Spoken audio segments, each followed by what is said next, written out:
सभी साथियों को मेरा नमस्कार। स्वागत है आप सभी का आज 7 अगस्त सितंबर के जनसत्ता विश्लेषण में।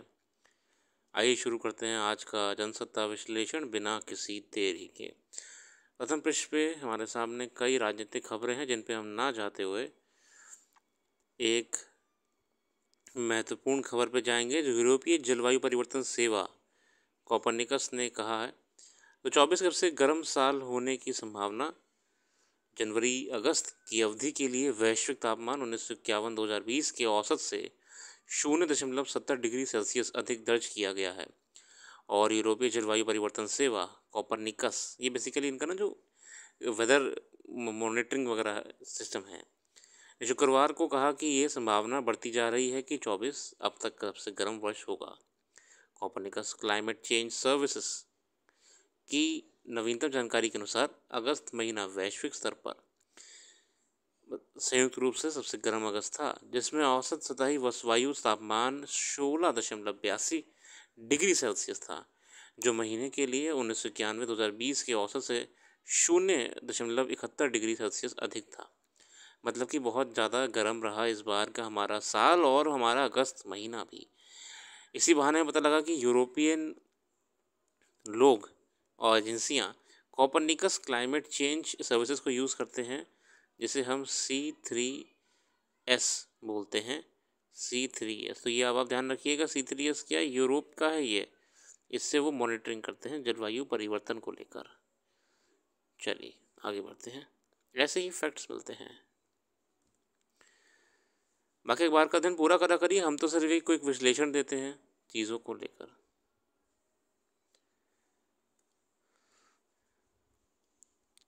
हमसे भी कई खबरें छूट जाती हैं, मगर प्रयास रहता है कि हम बेहतर करें आपके लिए। आज लगता है हाईलाइट जो करा था वो मिस हो गया, किसी कारण से टेक्निकल प्रॉब्लम हो सकती है। शुरू करते हैं कल्पमेधा से, और आज शुरुआत कर रहे हैं कल्पमेधा। हम अपनी जीविका जो हमें मिलता है उसे चलाते हैं, लेकिन हम दान देकर किसी की ज़िंदगी बनाते हैं। बहुत सही बात कही है माया एंजेलो जी द्वारा। अरे हम तो अपने खर्चे निकालते हैं बस, मगर हम जो दान देते हैं उससे हम किसी की ज़िंदगी बनाते हैं। और आज का लेख हमारे सामने दृष्टि डाल रहा है हिंद प्रशांत क्षेत्र में सामरिक दबदबा के बारे में, और यह लेख लिखा है अरविंद कुमार साहब द्वारा। हालांकि भारत अब भी इस बात को लेकर दृढ़ संकल्प है और मजबूती से महसूस करता है कि परमाणु हथियारों से मुक्त दुनिया में ही उसकी राष्ट्रीय सुरक्षा से जुड़े हित सबसे अच्छी तरह सुनिश्चित हो सकते हैं। मगर उभरती भू राजनीतिक गतिशीलता कुछ इस तरह की है कि उसमें उसे अपनी रक्षा तैयारियों को पुख्ता करने की ज़रूरत है। बहुत सही बात कि हम भले ही कितना कहें कि हम वॉर के ख़िलाफ़ हैं, हम पीस पसंद करते हैं, खासकर हम दूर रहना चाहते हैं न्यूक्लियर टेक्नोलॉजी से, मगर हम फिर भी न्यूक्लियर सबमरीन जैसे INS अरिघात जैसे युद्ध सामग्रियों को भी तो इकट्ठा कर रहे हैं, क्योंकि ज़रूरत है। हमारे अच्छे होने से कोई फ़र्क नहीं पड़ेगा। पोखरण 2 के बाद भारत की जिम्मेदारियां बढ़ गई थी, इसलिए अब उसने 2003 में अपने परमाणु सिद्धांत को औपचारिक रूप दिया। तो उसने स्पष्ट रूप से कुछ सिद्धांत भी बनाए। परिवर्तन करती है भारत अपनी नीतियों को लेकर। आगे बढ़ते हैं। हमने ऐसे में नो फर्स्ट यूज़ पॉलिसी लाए थे। क्या लाए थे?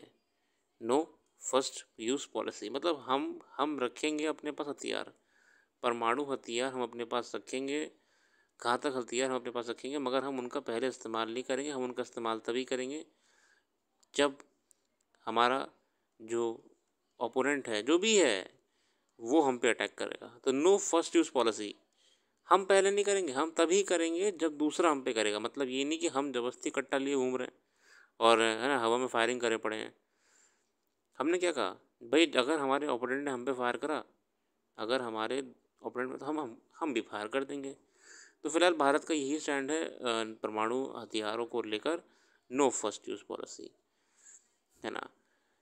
भारत परमाणु हथियार संपन्न देशों के खिलाफ परमाणु हथियारों का इस्तेमाल करने वाला वह पहला देश नहीं होगा, और इसने इस बात पर भी जोर दिया कि गैर परमाणु हथियार संपन्न देशों के खिलाफ वह परमाणु हथियारों का इस्तेमाल कभी नहीं करेगा। भारत के परमाणु सिद्धांत में त्रिकोणीय क्षमता हासिल करने की भी बात की गई है। इसका अर्थ है वही अपनी परमाणु अभिरक्षा क्षमता बढ़ाने के लिए 3 चरणों जल, थल और वायु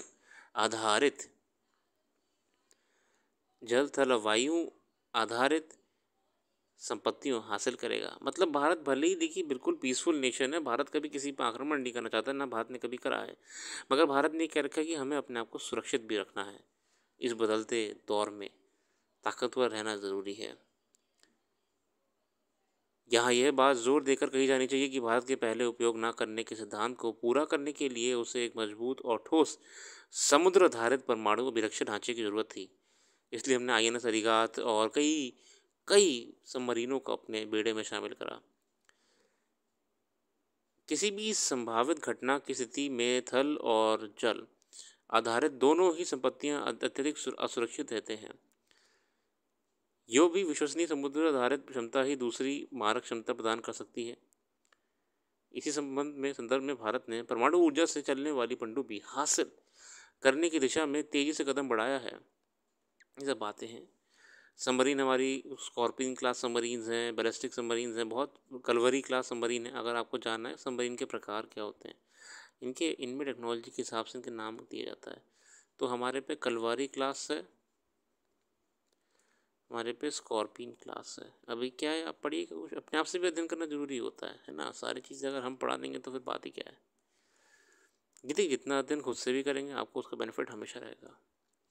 हिंद महासागर में चीन की बढ़ती पैठ और हिंद प्रशांत क्षेत्र में उसके आक्रामक रुख को देखते हुए भारत के लिए राष्ट्रीय सुरक्षा का समुद्री आयाम हमेशा से एक महत्वपूर्ण मसला रहा है। चीन लगातार समुद्री क्षेत्र में स्थित स्थिति को बदलने का प्रयास कर रहा है। हिंद महासागर का 40% जल भाग भारत के हिस्से में आता है। भारत के हितों को सुरक्षित और अधिक से अधिक संरक्षित करने की आवश्यकता है। लेकिन जानते अपना को सुरक्षित नहीं रखेंगे तो बात मज़ा कैसे आएगा। भारत को अपनी समुद्र आधारित परिसंपत्तियों पर ध्यान केंद्रित रखते हुए त्रिकोणीय क्षमता को मजबूत करने के अलावा अपनी समुद्र क्षमताओं को भी बढ़ाने की आवश्यकता है। जल, थल, वायु हमारी त्रिकोणीय क्षमता नीति है। आगे बढ़ेंगे। हिंद प्रशांत क्षेत्र में बड़ी भू राजनीतिक गतिशीलता के चलते भारत के लिए एक मजबूत और विश्वसनीय समुद्री आधारित परमाणु अभिरक्षा की जरूरत रेखांकित हुई है। चीन के पास वर्तमान में 6 ऑपरेशनल जिन क्लास बैलिस्टिक मिसाइल पनडुब्बियां हैं। मतलब चीन के पास 6 ऑपरेशनल, मतलब उनकी जो बढ़िया क्वालिटी वाली बैलिस्टिक मिसाइल की पनडुब्बियां हैं। वह अपनी परमाणु ऊर्जा चलित बैलिस्टिक मिसाइल पनडुब्बियों को उन्नत GL3 SLBM से भी लैस कर रहा है। मतलब चीन अपनी सबमरीन्स को तकनीकीकरण के मामले में आगे ले जाया जा रहा है। मतलब सबमरीन प्रो मैक्स कर रहा है, submarine mini, submarine pro max. दूसरी ओर भारत की INS अरिघात में 4 लॉन्च ट्यूब हैं। इसमें 750 किलोमीटर की मारक क्षमता वाली 12 से 15 सागरिका SLBM या 3500 किलोमीटर की मारक क्षमता वाली 4 SLBM ले जाने की क्षमता है। मतलब हमारा अरिघात भी किसी से पीछे नहीं है। अरिघात एकदम दुश्मन को दिखा देगा कि असली अरिघात कौन है। भारत को केवल चीन को रोकने और उससे रक्षा करने की जरूरत है। चीन मुख्य रूप से दक्षिण चीन सागर और उसके बाहर अपने प्रभुत्व का दावा पुख्ता करने के लिए अधिक उन्नत परमाणु ऊर्जा चलित पनडुब्बियों का निर्माण कर रहा है। मेरे प्यारे साथियों, इसी आर्टिकल से हमारे सामने कितने सारे मुद्दे हाईलाइट हुए हैं। सबसे पहला मुद्दा देखिए, हमें ना सीखना है हमें आर्टिकल से निकल के क्या आ रहा है। चलिए देखते हैं क्या निकल के आ रहा है। पहला निकल के ये आ रहा है कि भारत के what is the stand of India. Bharat का स्टैंड है क्या युद्ध को लेके और आक्रमण को लेके, क्या स्टैंड है भारत का। फिर भारत ने डिफेंस सेक्टर में क्या बेहतरी कर रहा है। तो हमने आपको बताया यहाँ पे त्रिकोणीय नीति है हमारी कि भारत जल थल और बताइए अब आप बताएंगे तो बता दूंगा अपने आप। इसके अलावा हमने यहाँ पे जानने का प्रयास करा था कि कैसे भारत ने नो फर्स्ट यूज़ पॉलिसी की बात करी है। नो फर्स्ट यूज़ पॉलिसी मतलब हम पहले इस्तेमाल नहीं करेंगे। आगे बढ़ते बढ़ते हमने जाना है कि कैसे चाइना ने 6 सबमरीन, अपनी चिन क्लास सबमरीन बेड़े में रखी हुई हैं जो कि बहुत ही बढ़िया क्षमता की हैं, मगर भारत भी कहीं पीछे नहीं है। भारत ने अरीघात को अपने बेड़े में शामिल करके उसको तकनीकों से लैस कर दिया है, जिससे हम भी किसी भी देश को जवाब दे सकते हैं। यहाँ आते आते हमें पता लगा कि भारत के सामने एक और चुनौती है, वो है साउथ चाइना सी में बढ़ रहे चीन के प्रभुत्व को। चाइना चाह रहा है कि ज़मीन से लेके आसमान से लेके, आपको पता है चाइना ने आसमान भी कब्जा करने की बात करी थी। अरे आपको नहीं पता है, तभी तो मैं बता रहा हूँ, आप गूगल करिएगा। चाइना ने एक बार प्रस्ताव रखा था, आसमान बांट दो। आसमान तक बांटने की बात चाइना ने कर ली थी। फिलहाल चाइना ने 9 डैश लाइन, आप आज पढ़िएगा क्या है 9 डैश लाइन। साउथ चाइना सी का मुद्दा क्यों भारत के लिए भी खतरा है, और फिलीपींस जैसे देश बड़े परेशान है चाइना से। जितने भी साउथ चाइना सी में आते हैं बहुत चीज़ें हैं। चाइना असल में बड़ा देश है ना, आर्थिक मजबूत है तो कब्जा करेगा ही, दबंग है बेसिकली ना, दबंग ही कर रहा है। अगले लेख और चलते हैं, प्रदूषित शहर। वायु प्रदूषण से बढ़ती स्वास्थ्य संबंधी समस्याओं को लेकर लंबे समय से चिंता जताई जाती रही है। इससे पैदा होने वाली बीमारियों के खतरनाक स्तर पर तक पहुंचने जाने तथ्य उजागर हैं। हम जानते हैं कि बीमारियां भी इससे बहुत होती हैं पॉल्यूशन से। कई मौक़ों पर राष्ट्रीय हरित प्राधिकरण और सर्वोच्च न्यायालय दिल्ली सहित समीपवर्ती राज्यों को इस पर काबू पाने का निर्देश दे चुके हैं। सरकारें इससे पार पाने के लिए अनेक उपाय आजमा चुकी हैं, मगर हकीकत की यही है कि शहरों की वायु गुणवत्ता सुधारने के बजाय दिन ब दिन बिगड़ती ही गई है। एक ताज़ा रिपोर्ट के मुताबिक देश के 100 प्रदूषित शहरों में हरियाणा के 24 में से 15 शहर सर्वाधिक प्रदूषित पाए गए हैं। इनमें फरीदाबाद सबसे प्रदूषित शहर है। मतलब अभी हाल ही में ये रिपोर्ट जो आई थी, इससे पता लगा था कि फरीदाबाद बहुत प्रदूषित है। वहाँ PM 2.5 का स्तर 103 माइक्रोग्राम प्रति घन मीटर तक दर्ज किया गया है, जबकि विश्व स्वास्थ्य संगठन के मानक के अनुसार ये 5 माइक्रोग्राम से अधिक नहीं होना चाहिए। दिल्ली और हरियाणा बॉर्डर पे तो हम जानते हैं ज़्यादा घनी आबादी होने के कारण, उद्योग होने के कारण पोल्यूशन है। सरकारों को उस पर ध्यान देना चाहिए। औद्योगिक इकाइयों और वाहनों का धुआं वातावरण को तेज़ी से प्रदूषित कर रहे हैं। सर्दी के मौसम में जब हवा संघनित होकर पृथ्वी की सतह के पास सिमट जाती है तो प्रदूषण और घना हो जाता है। अभी देखना, सर्दी आएगी आपको दिल्ली में बहुत पॉल्यूशन मिलेगा। उस वक्त लोगों का सांस लेना दूभर हो जाता है। दिल्ली में तो इस समस्या के चलते स्कूल कॉलेज तक बंद करने पड़ जाते हैं। ये भी समस्या है। वायु प्रदूषण किसी क्षेत्र तक सीमित रहने वाली समस्या में नहीं है। हरियाणा, पंजाब, राजस्थान में प्रदूषण बढ़ता जा रहा है, तो दिल्ली पर भी उसका प्रभाव आता ही है। बहुत समस्या है वायु प्रदूषण की भारत में इस समय, और विश्व में भी है, मगर हम पहले चिंता अपने देश ही करेंगे, भारत की। यह आर्टिकल है, कैसे ये आर्टिकल आप पढ़िएगा। हमने आपको कुछ आर्टिकल पढ़ा दिए, कुछ आर्टिकल आप पढ़िएगा। ये आर्टिकल बेसिकली विकिपीडिया को लेकर है। कोर्ट ने कह दिया अगर हमारे हिसाब से नहीं चलोगे तो भैया देश छोड़ दो, चले जाओ यहाँ से। असल में थोड़ा सा ना सोशल मीडिया का आजकल बुरा दौर चल रहा है।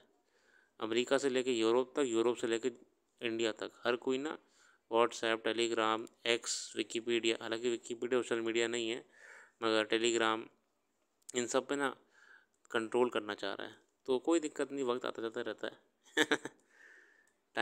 Time flies. देश के पास सिर्फ 4% ताज़ा पानी है। माननीय प्रधानमंत्री जी ने, ये सिंगापुर में है अभी आजकल,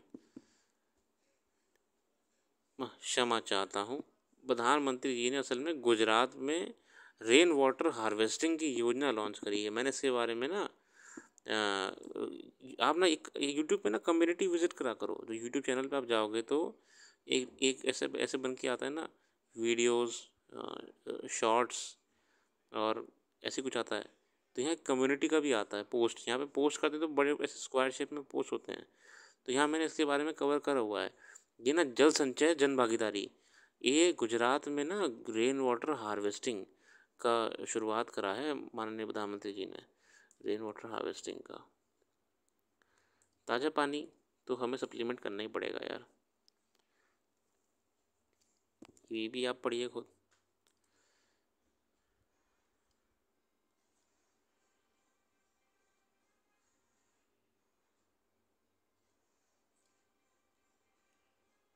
बाकी पोप फ्रांसिस अभी इंडोनेशिया में थे, फिर टिमोर लेस्टे जाएंगे, पापुआ न्यू गिनिया जाएंगे। शुक्रवार को इंडोनेशिया के जकार्ता सकारनो हवाई अड्डे अंतर्राष्ट्रीय अड्डे से रवाना होने से पहले पोप फ्रांसिस को गार्ड ऑफ ऑनर दिया गया। तो अभी असल में ये एशिया दौरे पे हैं अपने पोप फ्रांसिस, जो कि समय समय पे करते रहते हैं, मगर ये बहुत लंबे समय बाद कोई पोप आपके साउथ एशियन देशों में आए हैं। बहरहाल अपनी मेडल टैली देख लेते हैं। चलो पैरालंपिक्स में क्या चल रहा है। 26 मेडल भारत के पास आ चुके हैं और टॉप पे चल रहा है चाइना। 170 मेडल चाइना के पास है।